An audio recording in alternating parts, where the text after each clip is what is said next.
Hey everyone, I hope you are ready for Mask Making Multiple episode number 3. Now in this video, we're going to be making several projects that you can either stash for gifts all year long, use in your own home, or sell them on different platforms. Now I have a vendor booth and I have been sharing information with Mask Making Multiples episode number 1 and 2. If you haven't watched those, they'll be linked in the description box below and they'll be at the end of the video and you can just click on them and watch them after this. Once we finish with these projects, if you're interested in the information I'm going to give you at the end of this video, stay tuned because I'm going to show you how I make my mystery bags up. I'm going to show you how I make little ephemera junk packets. I'm also going to go over a few numbers with you that I promised you from the last video. I'm going to tell you guys some information about where I get supplies, so stay tuned until the end of the video. So I just want to let you know the beginning of this video is a non-judgment zone. Please don't judge me because I have a lot of junk. You guys know that I love it and I've been collecting it for years. Don't feel like that you need to go out and buy a lot of stuff. You need to look in your stash and grab some things because I'm going to show you how to use them. Yes, go get some stuff out of your junk drawers. All right, let's get this started.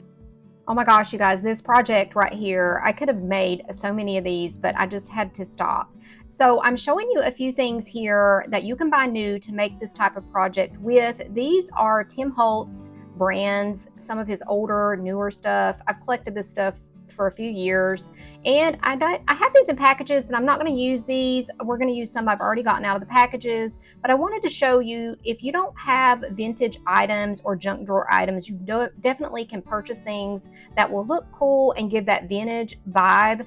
There's lots of different lines out there, but I love Tim Holtz.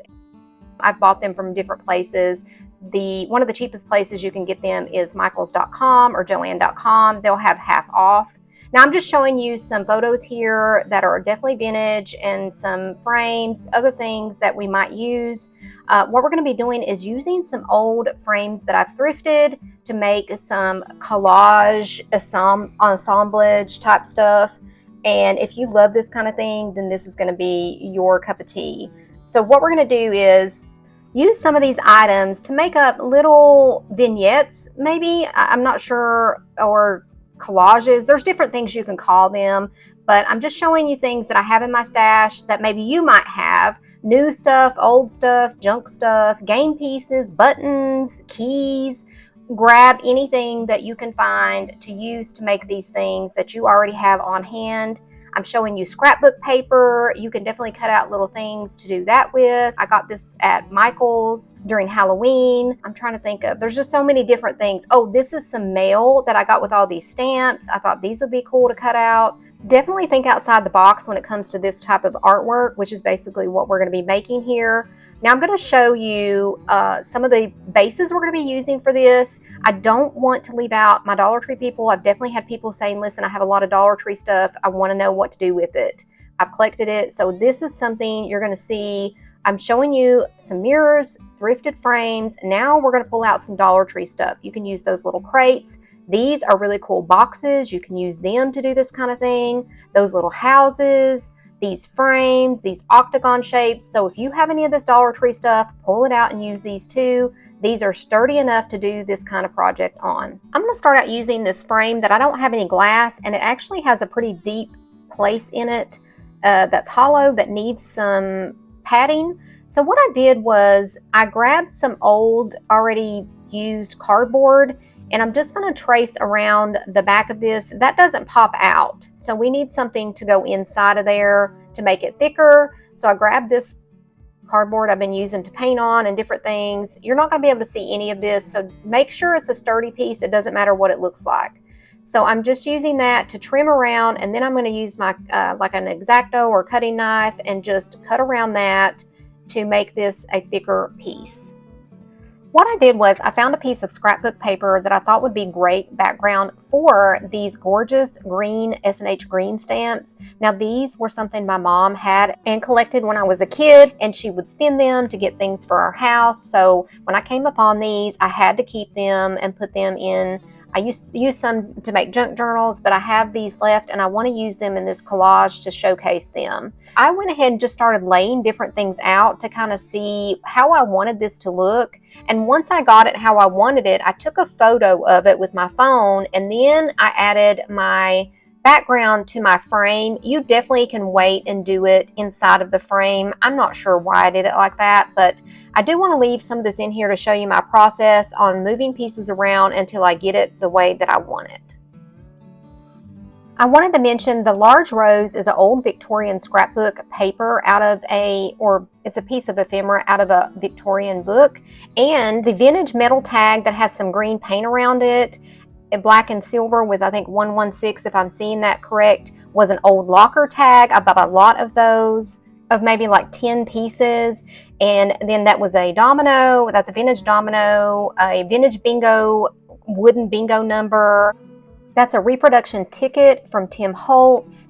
That is possibly some vintage buttons, maybe new buttons. That's a new butterfly. That is let's see. Oh, that's an old slide card. And I do add some different pieces. Once you see it in the frame, you'll see that coming up. Now you'll see I kind of have changed things a little bit. I've added a spool of thread, a little faucet knob that's vintage, and I'm going to be putting this in the frame just by gluing the edges around and attaching it to the frame. And I'm going to glue each piece separately as I go. You can already see I've just put it in the frame, and now I'm gluing all my pieces down. Once I finished with this and got everything glued down, I decided my frame needed a little touching up. I should have painted this beforehand, but I didn't. So I'm just going to kind of do a black dry brushing of Fusion black paint and cover up any of those little imperfections that's on this frame. Y'all have to let me know what you think about this one. I love how this one turned out. This next project, we're going to use a 49-cent frame that it's really heavy duty. I love this thing, and I thought it would be perfect for the kind of theme that I'm doing here. I'm using both of these, I think, are Tim Holtz papers, kind of old, grungy, sort of water stained looking, and we're going to use give it kind of a creepy, dark academia. We're going to use a Poe photo and just some like skeleton hands and different things like that. Now, I think this stuff is cool all year round. You definitely could wait and use something like this around Halloween, but I'm going to do one of these because if you've watched any of these mask making videos, you'll know that anything that I put in my booth that has Edgar Allan Poe on it sells very well. So we're just going to do the same process. I'm just hot gluing the paper to a hard surface to use as my base to put my pieces on. Now I just used that hot glue again to put this backboard in. We're going to cover the back of this and make this look really neat later on, but for now we're just making sure this is secure into our frame. Once I get that done, I'm going to go ahead and start laying my pieces down, kind of seeing where I want them to go, and if I need to adjust any of the sizes, I'll definitely do that. Matter of fact, I think I cut this Poe photo down a little bit. Now I'm taking a ink pad and going around the edges where I had cut that because I don't want the white edges showing. You don't have to do this on your paper pieces, but I like to. And then some things that are like supposed to be on a necklace, I'm just cutting the little hangers off of them so they don't look like they're supposed to hang off of something. And I think even with that one, I took like some gold rub and buff or something and just, or even some paint and just touched up where I cut that off. I'm taking this floral piece and I'm just measuring kind of around with my thumb nail so that I can cut off this and place this with hot glue on the corner. This time I'm doing everything while the frame is together instead of when the frame's not together. I did forget to mention in the last one that we did, anything that's metal, even though I'm gluing it to paper, I'm going to go ahead and use some hot glue and some E6000. That way it doesn't fall off of that paper. The metal will be a little bit heavier, and if the hot glue happens to get hot or reactivate or, you know, maybe get cold and crack, the E6000 will not do that and it will hold these in place. Now the paper, I'm just using hot glue for the paper on paper and maybe even glue stick. Now I'm not going to show you every single step of every piece I put on here. If you do have questions, like I said, don't hesitate to put them in the comments below. I'll be happy to answer them. I just did this what I thought looked good and with pieces that I liked.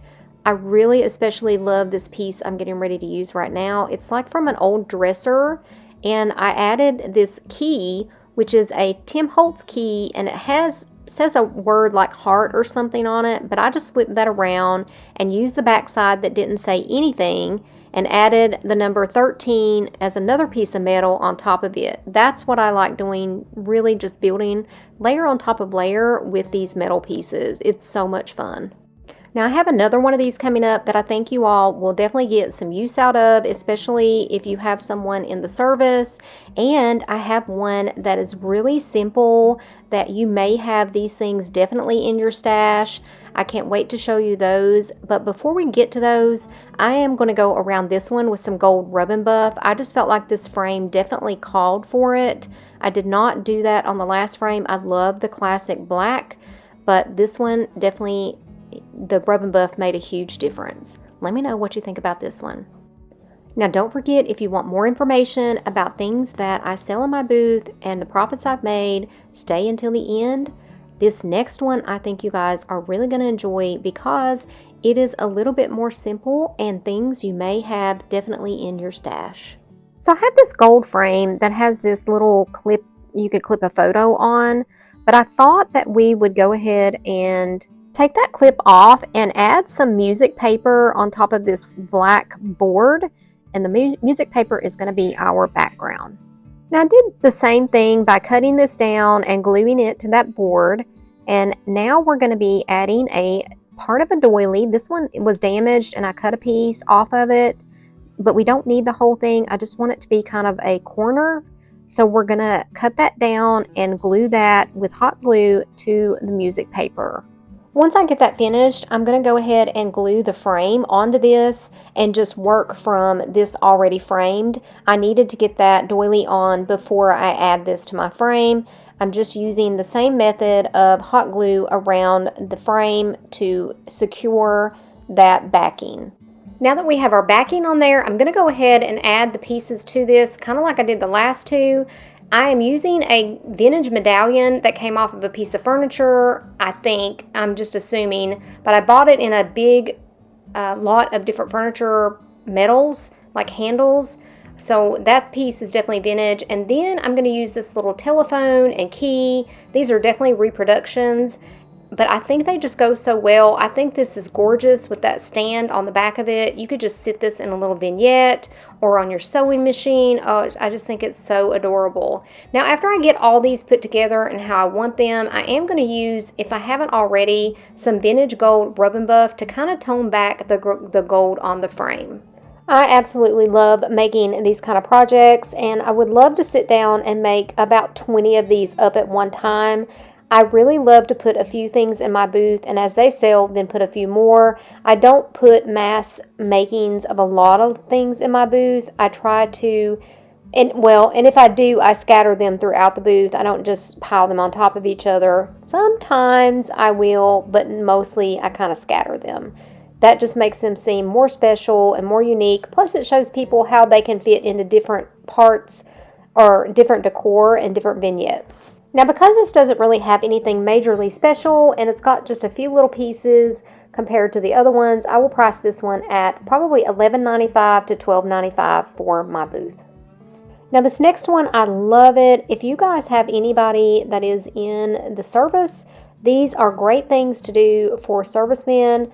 The piece that sparked this is a pin. I'm going to show you when we get it on here, but I picked this green paper that's kind of distressed and vintage looking to go behind this vintage military photo. Now, I took my Tim Holtz distressing ink in Distress Oxide, I think it's Vintage Photo, and went around the edges to help blend that photo in. And now I'm just going to add a few little pieces that I think will go great in this little vignette.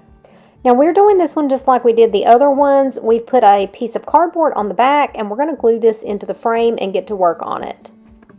Now, you'll see coming up that I use a gold pin that says Spillman on it in green. It is embossed and has, you could tell it went on a uniform. I'm not sure what type of uniform, but that's what kind of sparked all of this. And I'm going to put that at the very top of this photo using some of that combination of the glues we've been using, and then add on some more things to kind of go with this. I will go ahead and skip through this a little bit. We're going to add a few more pieces, kind of like we did in the other two, but I found this Be Brave, like a little wording. Tim Holtz has some little words. You can definitely print off words offline and cut them, and so I just added that little Be Brave.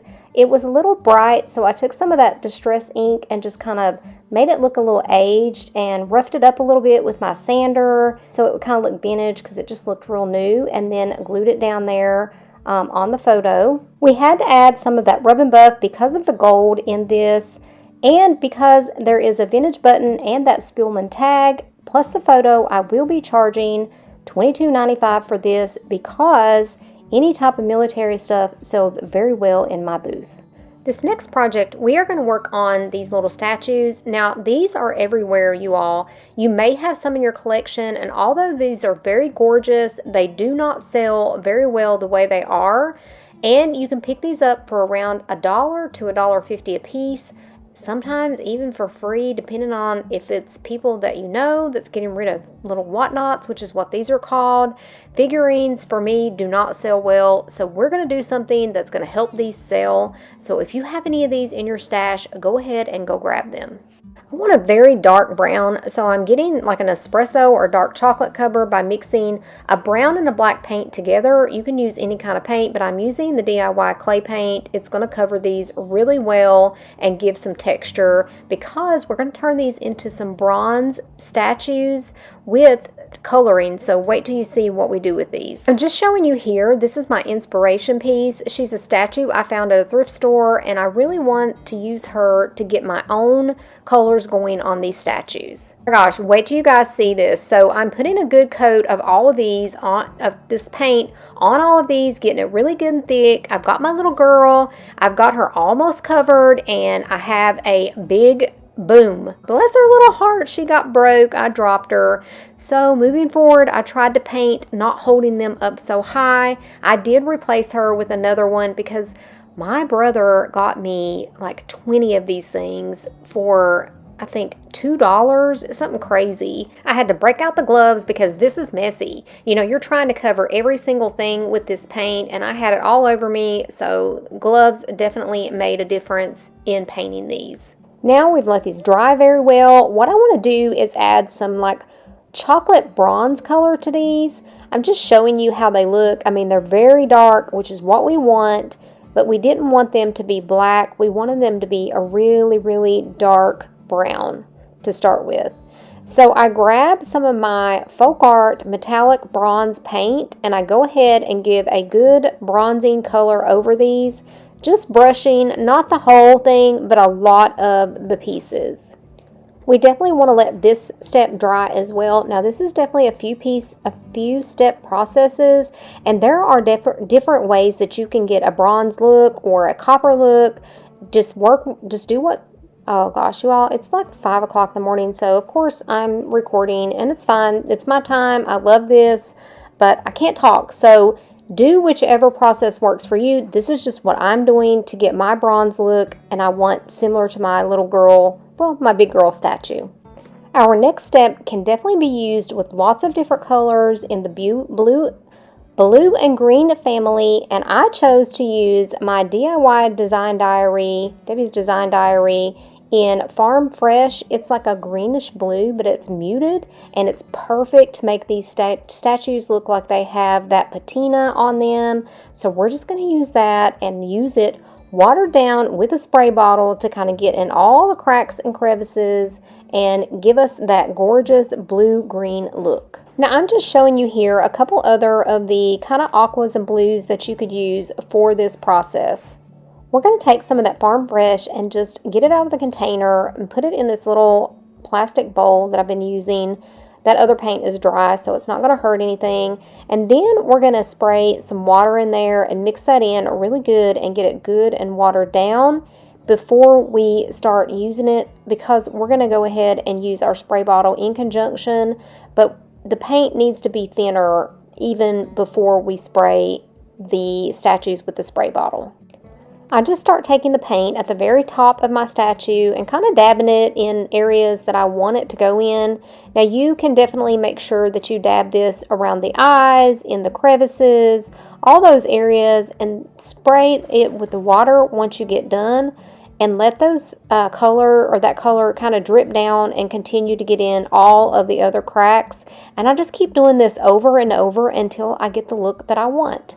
Now you can also take a paper towel or some type of baby wipe and kind of mop up the wetness that drips off of these, or the wetness that's staying on them, so that it'll kind of dry. And you want to make sure that you don't get it too watery, because you want your color to still show up. Now you could definitely use waxes for this. A lot of places carry the sort of aqua waxes. I know Debbie's Design Diary has the verdigris wax, and I have some of that, and I thought about using it, but I really wanted the sort of drippy patina look, is why I'm doing it this way. Also, I know that Dixie Belle and other products have the spray-on ones that can turn it into these colors. It's like a chemical process, but this is something that you can do with products that you have on hand in the colors of paint that I'm showing you. I'd love to show you how to do things that you can use, things that you already have in your stash. The paints you have, they can be any kind of paints. I mean, the clay paints and the Debbie's Design Diary clay paints reactivate so easily and do the best in this type of situation when you're using water and the spray technique. Definitely the clay paint is the best for this. But you can use acrylic paints and water them down. So if you have just the Walmart acrylic paints in the blues or greens, use those. The bronzing color is definitely a folk art. You can get bronzing paint from Walmart. I just want to make sure you know that you don't have to have high-end products to do this kind of stuff. Now, I love high-end products, and I have them, but I use all kinds of products. You guys know this. I sell Debbie's Design Diary paints in my booth, and I definitely promote them. They are my favorite paint. That's why I chose to sell them, but that doesn't mean I use it all the time. If I chose to use it all the time, it would work for any project that I did. Alright, so this step is dry, and with the DIY clay paints, they do dry very light and you need to seal them. So I'm going to put this polygloss on to use as a clear coat to make sure that this color comes back to its brighter color, and to seal it, because the next step, we don't want this to wipe off or reactivate, and it will. But I want you to know during this step, I am dabbing this clear coat on. I am not brushing, because I don't want to wipe off this paint, because where it's so watered down, it's very thin, and I am very afraid that it will just wipe right off as I swipe the clear stuff. So I'm being mindful of just dabbing the clear coat over in a dabbing motion and kind of poking it on top of that color to seal it in. Now, although this looks kind of a gray color, it comes back turquoise bright with a vengeance. So I actually overdid it a little bit on some of these because I was worried that the color wasn't going to show up. So to get a little bit of that hazy look like our statue, our lady statue, I'm going to use some white wax. Now I'm not using a lot, and I actually wipe back a lot of this because I don't want it real hazy. I just want a little bit more of aging and to tone back that gloss some that I put on. I wanted the gloss so when I wiped the places, the gloss would show through, but I didn't want the whole piece to be very glossy. And I used polyacrylic in high gloss. That was something we had left over from a project, so I've been using it on certain projects like this. Once I waxed all those pieces, I really wanted to add a little bit more of a copper look. So I grabbed this Rub and Buff in the Autumn Gold, and it gives the perfect finish to these pieces, you all. I just cannot believe it.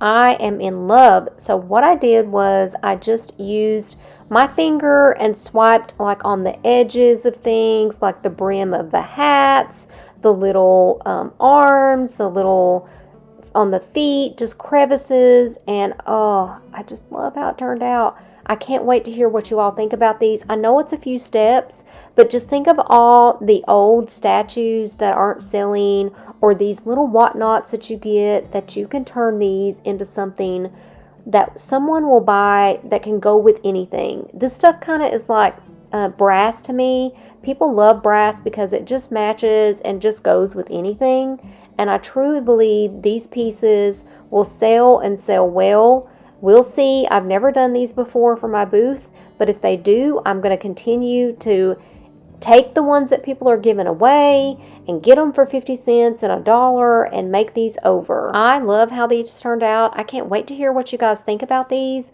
You'll have to let me know, is this something that you might try? I know it's a few steps, but honestly, it was just really painting and let dry mostly. It was more time than it was actually doing anything or product.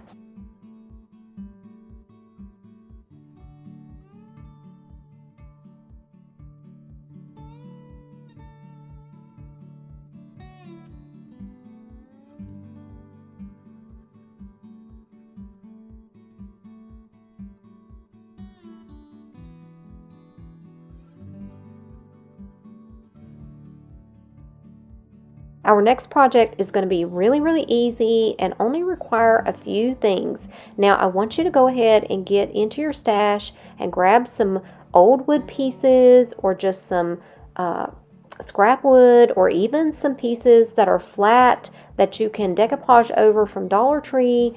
Grab some old vintage books that are tore up that you can take some images out of, old wrapping paper, instruction books from sewing machines. We're going to be using a little bit of all of these, even vintage photos if you want. Now I'm just showing you different pieces that we can decoupage on, including these metal like bottle cap looking things. They're actually pie tins, but you can get the larger ones from Dollar Tree, and we're going to be using some of these Dollar Tree hanging plant holders, I guess, but there's 2 in a pack. So you can make 4 projects for $2.50, and you can definitely make quite a bit off of these, and I'm going to show you how.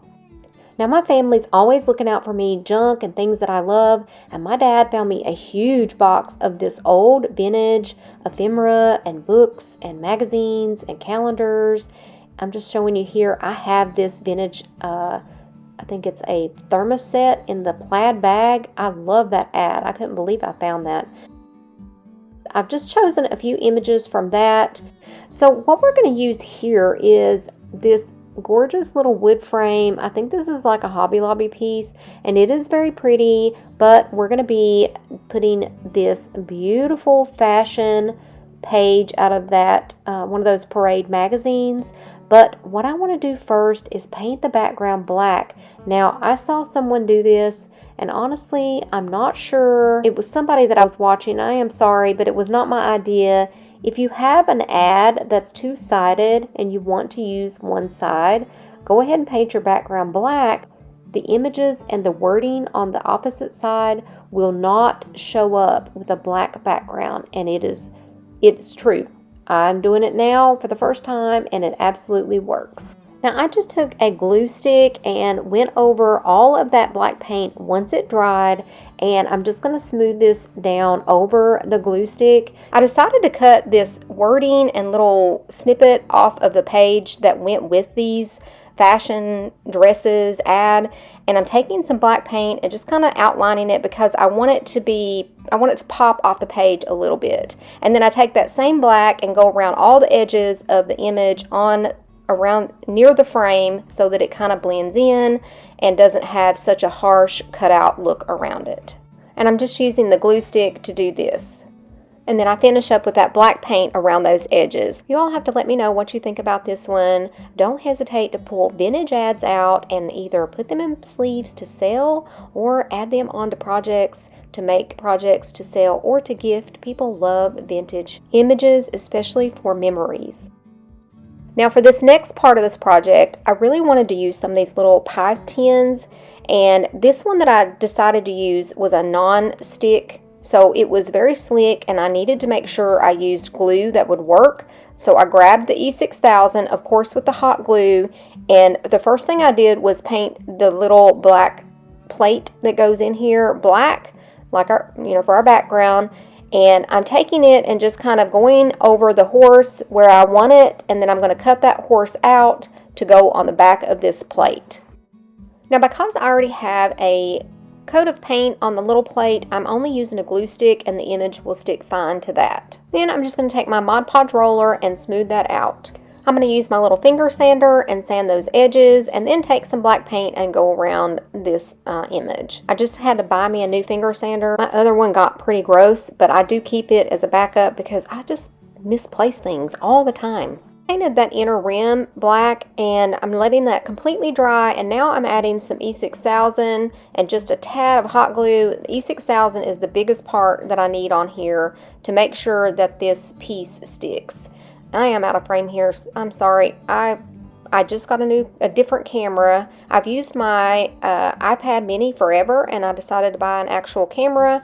So I've been working with it. It definitely goes out a lot farther as far as the image, but I've got it pulled in close here when I was doing something and just forgot to move it back in. But you still can see what I'm doing. So for the next piece, we're using one of those Dollar Tree shelves. I've already painted it black and filled in the holes where it was supposed to hang like a shelf, and I'm just going to use this adorable little skunk ad. I think this is so cute and somebody will definitely be drawn to this. I'm just going to do the same thing. We're going to put glue stick on here and we're going to smooth that out, roller it out. Now you could use the iron-on method here for sure, but I'm just using the glue stick and I'm going to put that down, and I do give it a clear coat of that matte Rust-Oleum chalked finish for my clear coat. I did forget to mention that I use that clear coat on all of these so that it'll give them a little bit of a sealed look versus just really very dry paper, because this paper is very crumbly if you mess with it too much. So I wanted to make sure that it stayed in place on these pieces. I'm going to sand those edges off to give that a very smooth look, and I see that I forgot to paint black around this, but once I finish getting this glued on and sanded, I go ahead around those edges and paint that black. Now I go ahead and use another one of those shelves, a wood block that I got out of our burn pile. You can see that right here with this sewing machine image. You all will have to let me know what you think. I had so many images and so many things I could have put them on, but I did stop at these. I added sawtooth hangers to the back. I'm going to ask $4.95 for the little horse. I'm going to ask $8.95 for the wood block that's really thick. And I'm going to ask either $6.95 or $7.95 a piece on the Dollar Tree shelves. So that is quite a high profit for those shelves, considering you get two for $1.25. And the images, again, are out of a book that I can use so many more images. And it's just such a simple thing to do and so much fun. Now for the little pie tin, I am using E6000 to glue a sawtooth hanger to the back of it. Now you are not limited to this type of images. Is that if this is not your style or what you sell, then by all means get a Dollar Tree calendar and cut out images and put them on these shelves, put them on wood blocks or anything that you want to make into art. Our next project is a little bit more of a collage, and I wanted to show you this. It's a little bit repetitive from the first one, but I'm going to show you how I take this image and make it even better. So this is a little hanger that I had started to make a project with, and I didn't, and I just put it back in the cabinet. It was white, and I painted that square black, and what we're going to do is use this image on here, and we're going to add some more images to it. Now, although I did love that tote and those gloves, it was a little spaced out there for me, and there was two more images on this page that I decided to cut out and add it to here to make it look fuller and to be able to use those gorgeous images. So I just cut around the ladies all the way to the edges, and then we took a glue stick and just glued them right down on top of those gloves and that bag, and the gloves and the bag ended up becoming the background for these ladies.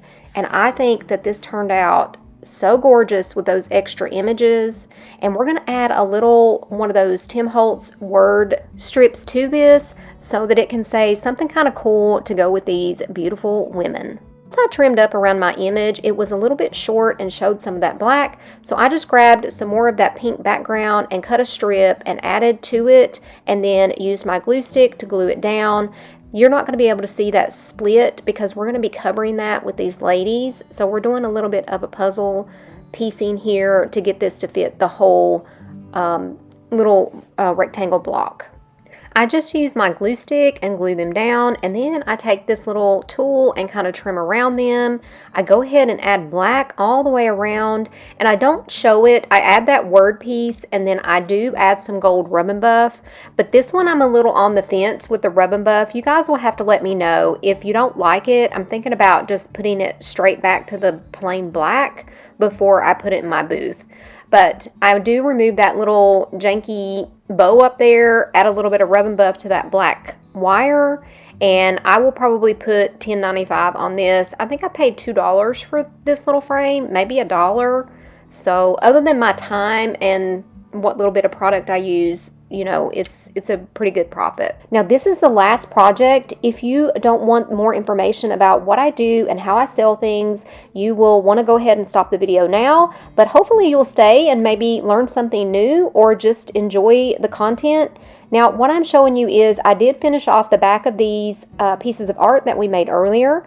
I'm signing my name, I'm also dating these, and then I'm going to add one of my business cards to these. I decided if it's something I hand make, I want to tie one of my business cards on them. I do have them in my booth, my business cards, so I thought that would be kind of something neat to do for things that I personally hand make. Another thing that I really need to do is make up just little tags to go on things that don't have to be tore off for the price, but just look, you know, really neat and kind of go with my whole aesthetic and have my name on it, the Cozy Junk Studio, so that when someone receives this as a gift, it'll have that cool little tag on it.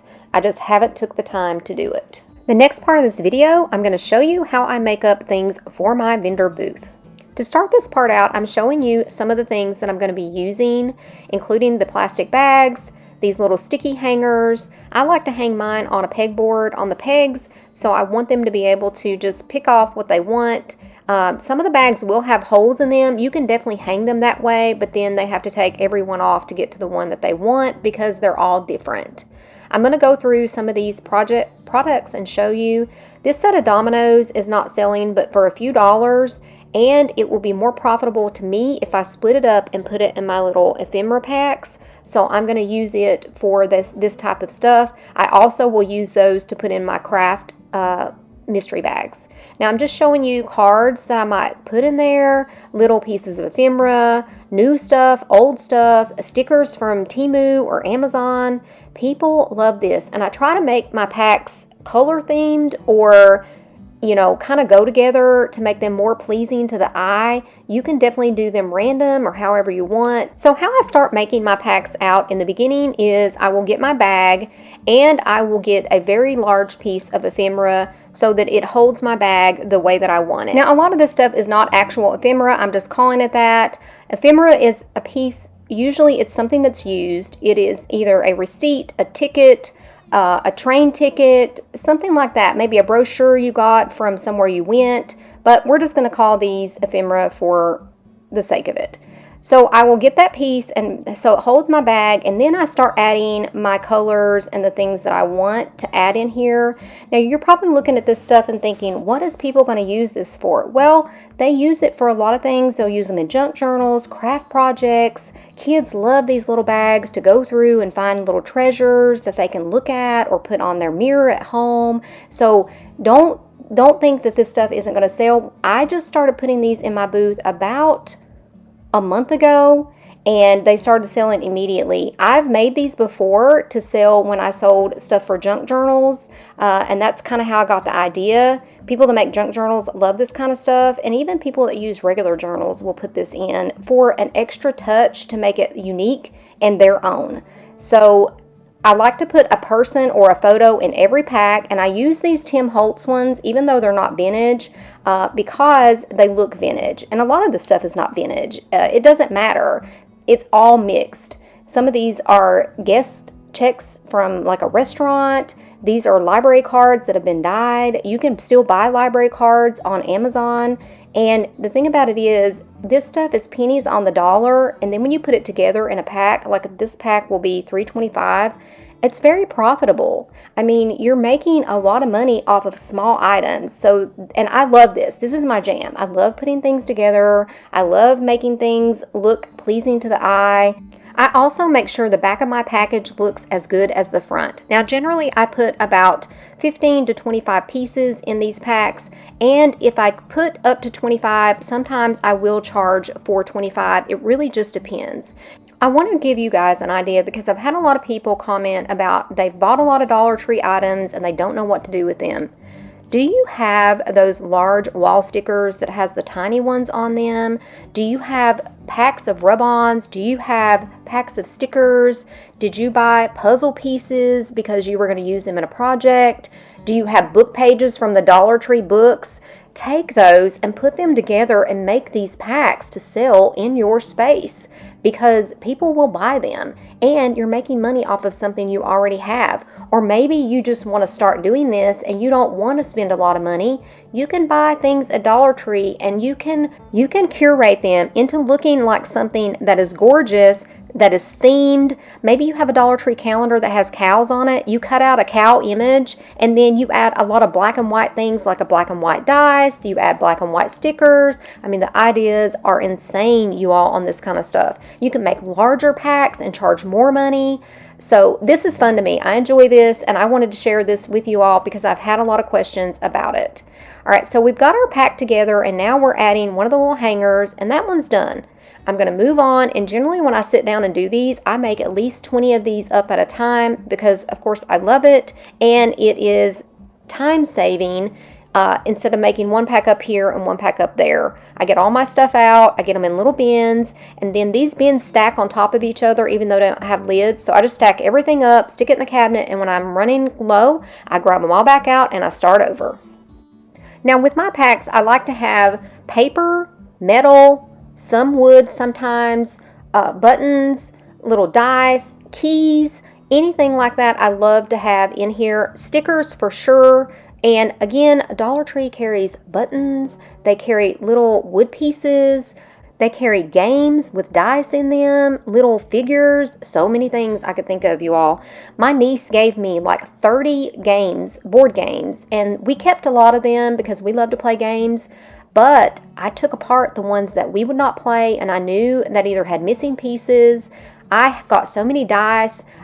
There was a Monopoly game in there that was not complete, so I took the money out. I took the little houses out. So if you have old broken earrings or necklaces, take them apart and use the beads, use the jewels, use the metal pieces. People love that kind of stuff. Now in this pack I just started, I am putting a piece of photo paper in there as my background. Yes, people can use photo paper, they can use blank index cards, and they don't mind. You want to give them a good variety of things so that they can do, they're going to write on that blank space. They're going to use that for something. Now this is a larger pack, so I will put $4.25 on it. Don't forget about flashcards. Pay attention to what I have in these little baskets and see what you have in your stash. Maybe you have a bunch of old greeting cards. People love vintage greeting cards. You can add them in here. If you have any questions, put them in the comments below. I love to answer the questions. I love to talk to you all in the comment section. Now, you all told me that you love longer videos, and you are definitely getting a long video here. I went ahead and left in several of these packs just to show you how I make them. And I had to leave the blue one or blue-green one coming up, even though it made it even longer. I can't wait to show you and tell you about the next project. You guys, I bought this stuff in the next project not knowing how I was going to end up selling it.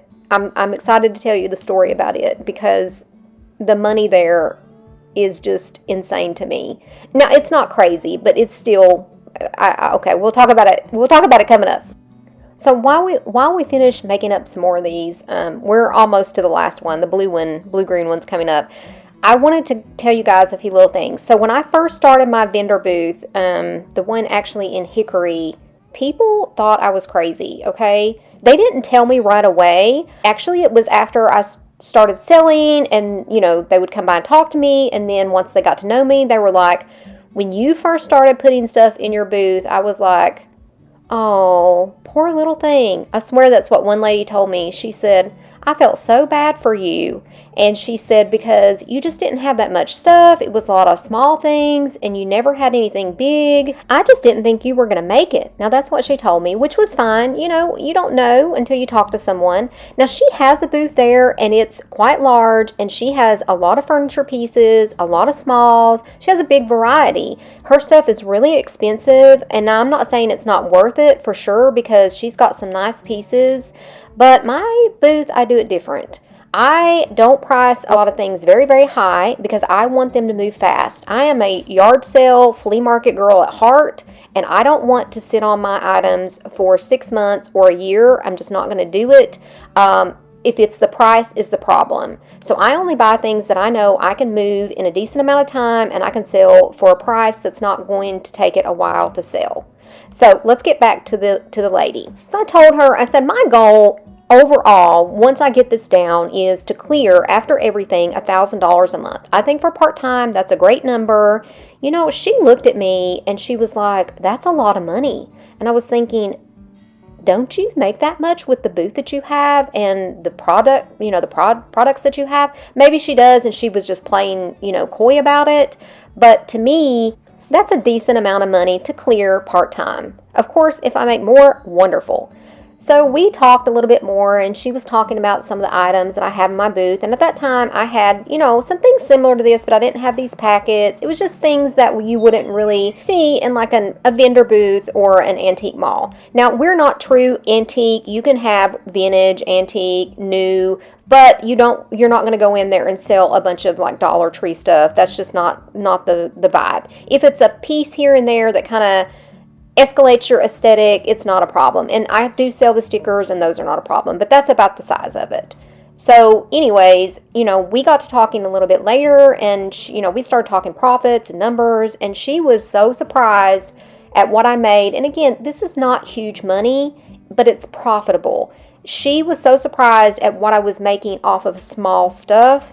Now, this is not new and not a new idea. It's definitely not my idea. When I used to sell junk journal supplies a long time ago, I used to make up packets like this, and I've definitely seen other people do this. No one does it in my area. So maybe it'll catch on. I don't know. We'll see. So I also sell things. I'll use the IOD insect out of the Mio's pages, and every time I put that on something, it sells. And I've had the little real insects in the little clear things. What is that, resin? They always sell. And I had this one guy, we're really good friends there, and he was like, I noticed some things in your booth, and I found these little clips that went on a table to hold a tablecloth down, and they're gold and they're insects. And he said, I'm putting them in my booth and I hope they sell. And you know, he came back about a week later and he said those sold within 2 days. And so now he puts little things like that he didn't think of in his booth. And I do the same. Now, I'm not saying all my ideas are great. I look at other people's booths and I talk to other vendors, and if they give me ideas, I use them too. All right, so we finished up a few of these packages, and I've showed you kind of how they look all together. Again, if you have any questions, let me know in the comments below. We're going to be moving on to the next project, and I'm going to show you something else like we talked about shortly, how I profit from a purchase that I made off of eBay in a large quantity. So before we get started talking about the next project, I want to show you that these items sold in my booth when I put them in there for the first time. I'm showing you the tickets. I charged $7.95 for each paper pack. And then I'm also showing you here my ephemera pieces that I sold for $2.25 and $3.25 a pack. Now, I put some new ones in, and I did raise the price to $3.25 and $4.25. I'm also showing you that I sold some of those barn prints, a 2-pack out of a book for $2.25. It was 2 book pages. So this stuff is selling, and I want to share with you the information. So when I was selling junk journal supplies, I went on eBay and found a big lot of this railroad receipts. Now, these are all vintage pads of railroad receipts, whether it's to check off the inventory, where the train might go, etc., etc. Now, I paid $75 for all of these pads of this these blank pads. And long story short, I had them in storage and I just found them. We had moved my office for a lot of different reasons in our home, and I knew I had these, and I thought I've got to get these out and get these in packs and put them in my booth. And that's exactly what I did. I put one of each one of these papers in one of these plastic sleeves, and I put $7.95 on them. And I think I put either 5 or 8, something like that, in my booth. And they sold right away. I've already made up more. I made up about 20 at a time, but I don't generally just stack 20 in there. Like I said, I try to put just a few of things in there, and as they sell, I replace them. Sometimes people want to buy them in mass quantities, but I like to kind of have a variety of things and not take up a lot of space with just one type of item. So I'm showing you that I kind of put these in a display so they can see parts of each of the papers, and when I have them flipped over on the back, I also have one of the receipts showing, so if someone flips it over, they can see another part of the receipts. I was always told railroad stuff sells very well, and it is true. It does. It's anything that I get railroad looking, it does sell. A lot of you have asked what I put in my mystery bag, so I'm going to show you. We're going to make up a mystery bag or two together. I'm also going to show you what I put in my mystery craft supplies. If you are a craft supply hoarder and have been for many years, you definitely have some things in your stash that you can turn into mystery craft supply bags like I have. I mean, I have a lot of things that I definitely could use, but I think as creators and lover of supplies, we definitely get a lot of stuff that we may not ever get to and use. So I decided that I was going to let some of it go and make me a little bit of money off of it. Now I've got some things here that I'm just showing you that I use and put in my mystery bags. I buy little doilies and vintage items like this. You might get these for like $0.25 a piece. Some of these I actually got for free. A lot of these things I did get for free, but not everything. So I kind of look for things that are like $0.25, 50 cents, even $1, depending on what price I'm going to put my mystery bag at. I also use smalls that don't sell in my booth, like these coasters. They were in there forever. I paid $1 for them. I have a few of my Christmas and fall things that I made that didn't cost me hardly anything, but I had them for sale for like $3.95 to $5.95 in my booth, and because they didn't sell, I'm going to use them in my mystery bag. I always put postcards, black and white photos, even little vintage book images, my stickers that I sell. I always try to put those things in every single bag and then add stuff on top of that to complete the bag to make it worth a good value. Now, because it is worth a good value doesn't mean that I'm going to get that value, but it also doesn't mean that I'm losing money. So say I put a doily in a bag, I put a $5 plate that I had priced in a bag, and so on and so forth, and this bag ends up being $25 value. I may still only have $2 in that bag. So like this bowl is I got $4.95 on it. Well, it didn't sell. I paid $0.25 for it, but I'm going to add that $5 into the total value of the bag. So when someone gets it, they're going to see all these stickers and mugs. I'm going to stop right here. Mugs, you can get really nice mugs for $1, and some of these are worth $10 or $15 a piece. So you're ultimately selling someone a mystery bag and making $10, $15, $20 off of that bag, but they're getting things that are worth $10, $20, $30, $40. So it really works out. A lot of people ask me if I get feedback on my mystery bags. Yes, I do. I've had feedback at both of my booths. The feedback that I got from my booth that I don't have anymore, they said one couple came back and bought all my bags because they bought one, and when they got out in the car and they opened it, they said the value was so high for the cost that they went back in and they bought the rest of them. Now at that time I only had like 4 in there, so they ended up buying all 4. The booth I have now, I've heard the same thing. Staff's always telling me, they'll say, when I walk in the door, you're getting low on mystery bags, you need to bring some more in, and they just laugh. It's funny. And they've bought them themselves. The staff there has bought them themselves. Now, I did get one time, the staff told me that a guy bought a mystery bag and he opened it like in the little lobby area and he just left it there. So I'm assuming it just wasn't his cup of tea, and, but he didn't come back and complain about it or want his money back or anything like that. I was showing you there with the stickers. Sometimes I get stickers that are really tiny and I can't put a price on them, so I just put them in a pack together to throw in my mystery bags. Now, I didn't show it, but if it's anything that's glass, I will wrap it. I don't want my stuff to get broke before people even get it or before they get it home to get it open. So now I've got this bag full the way that I want it. I forget how much was in here. I think I added up and it was like $22 or $25.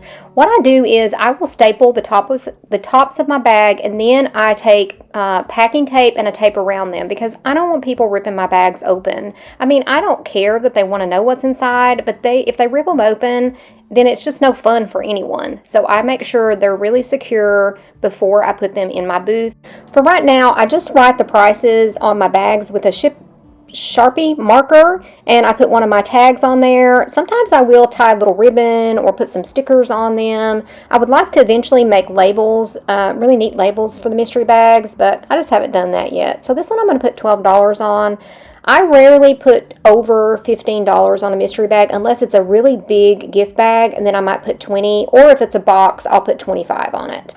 Now, I'm not saying I couldn't sell higher mystery stuff. I haven't tried it, so that's definitely something to think about for the future. So you guys have to let me know in the comments below. I'm curious to hear what you have to say about what I put in them, what you think the value is, what ideas you have to put in mystery bags, and what you would possibly charge for them. Now, I've been selling mystery bags for probably 6 to 7 months steadily, anywhere from $75 per month to $120 per month in mystery bags. So I feel like I'm doing something right, but anything we do can definitely be perfected or made better. So I'm excited to hear if you guys have any suggestions for me for these. So I sell craft supplies in mystery bags, and I put that on the bag so people know they're getting craft supplies. I wanted to go over one of the bags with you all. I have small bags and maybe medium, but mostly these $6 to $8 bags. So I thought we would just tear one open that I had in my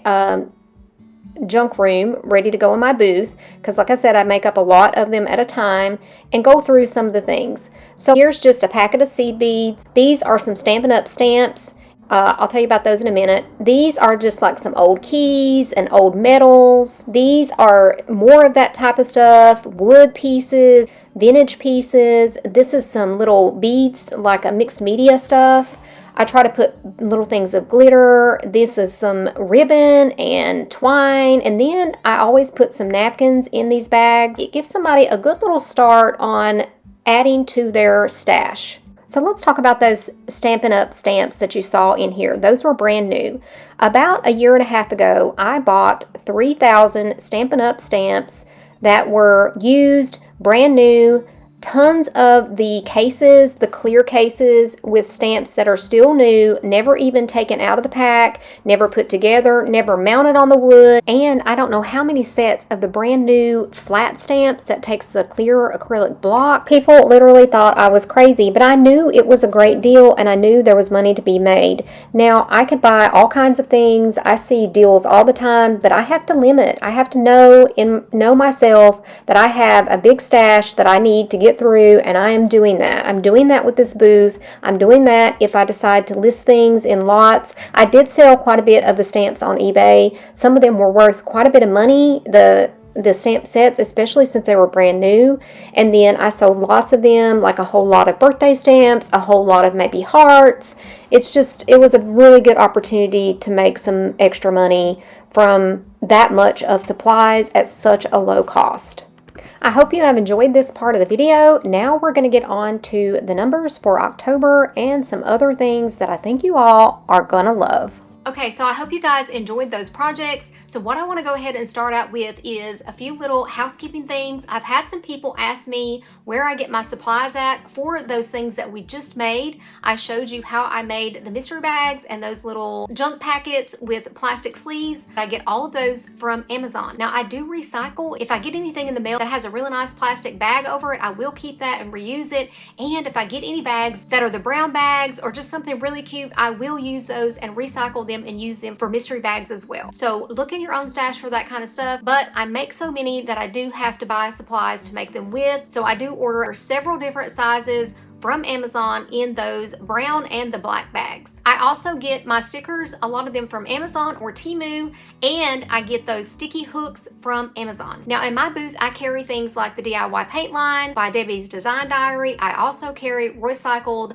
decoupage paper line in my booth. I do buy some new things from Temu that are kind of specialty. They're not costly or anything like that, but it's just things that people really like to see in my booth. Stuff with skulls on it and kind of dark like crows, things like that. I'll get a few things like that from Temu to give my booth the aesthetic that I want. Stuff like that really sells in my booth. I buy like insect earrings. People love that stuff. Where do I get my products from? That was another question. I usually buy my thrifted items or things that I upcycle from mostly thrift stores. I don't go to auctions, I don't go to estate sales, and I don't get up early enough to go to yard sales. I am just not that person. Sometimes I will go in the summer to a few yard sales, but I mostly get all of my items just from regular thrift stores like Goodwill, Salvation Army. We have a few of specialty ones around here that I'll go to. Of course, the Goodwill bins, and I buy a lot of large quantity items to sell from eBay, such as postcards. Again, a lot of this information I've already went over in episode number 1 and 2. They will be linked in the description box and at the end of this video. All right, so let's go over October's numbers. October of 2023 was a month that I promised you guys I would go over. I will hit on November and December, but I'm not gonna go over them at all like I'm doing October. October was my largest month I've ever had, and I started my booth in June. It was actually the second week of June of 2023. So the total sales for my booth in October of 2023 was $1,497.08. That's before they took their 12%, which left $1,317.43. Now I have to pay my booth rent separately, so I am going to subtract the $160 that it costs for my booth rent from that money, and that left me with $1,157. I just rounded that number off. Out of the $1,157, what was left, I cleared $1,055. Now we've talked about how I pay very little for my items and I price them super high and make high profits, and that's why I don't have that much money invested in these items. The DIY paint line, I get a 50% profit off of that, not including shipping or taxes. I wanted to make that clear. I did have that question. At the end of the year, you will get a 1099 from where I am at to file on your tax. Taxes are not included in these profits. So what did I sell in the month of October that made that much money? I sold $326.50 in DIY paint and products, including brushes and different things from that line. I sold 16 recycled papers at $104. I charged $6.50. I just got a new shipment in from Royce, and my prices will be going up to $7 per decoupage paper. I sold $99 in mystery bags. I sold $11 in ephemera, and at that time I didn't have any of the black and white photos that I have now or any of the postcards that I have now in my booth. I sold $123 in framed prints. We went over how I buy really cheap frames and I buy really cheap prints from Temu, or I print them off myself from the copyright free library. I will print those off. Now the prints that I get from Temu, those are items that are sellable, that I can sell. I had someone ask me about copyright for those. It's no different than you buy artwork from Hobby Lobby and you resell it in your booth. I sold $31 in stickers. Some of the larger ticketed items, I sold 2 flannel shirts that I had bleached for $36 a piece. I sold a spice rack for $30. I sold one of my Temu prints in a very large frame for $30, and I only had $4 in it, so the profit was around $26. I sold a wicker basket for $25 that I'd gotten for free. I sold several books that I paid $1 a piece for, and I sold them for $20 a piece. I sold a book box for $20 that I'd paid like $2 for. Those are just some samples of what I sold. Now I'm going to show you the papers like I did in the last 2 videos of what my tickets look like for that month. I print out all my own tickets and I write in everything. We don't have a scanning system where I'm at yet. They said we probably will in the next few months. So here is all of my stickers or tickets for the month of October.